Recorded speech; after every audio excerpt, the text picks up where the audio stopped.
Our next speaker is Veronica Nawojczyk. Can't tell by my lack of height, I'm not Ron Nawojczyk, but I will be speaking on his behalf. Excellent, thank you. And following you speaking, we'll have Randy Cohen, Carrie Kidd, Joy Carson, Jupi Gordon, and Shelley Pell. Good afternoon, my name is Veronica Nawojczyk.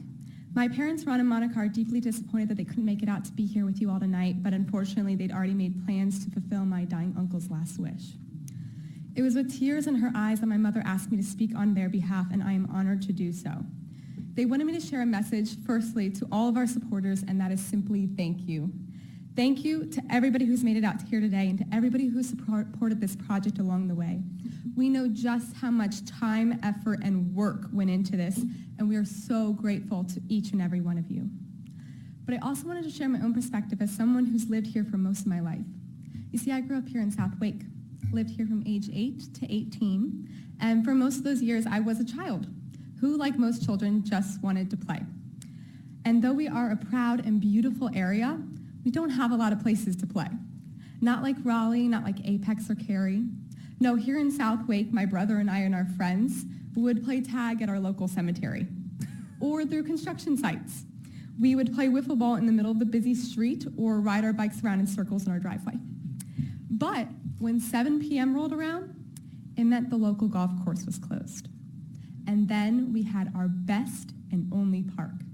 Acres and acres of pristine green grass to run and play in, woods and dirt and enormous oak and pine trees, miles of paved paths, 5 ponds, bridges and tunnels, and endless open space. It was our one true oasis to be free. And the thought of those green rolling hills being bulldozed down and lost forever, frankly, it breaks my heart. You can try to plug your ears and continue believing this false narrative that this land is not appropriate for a park, but you can't convince me.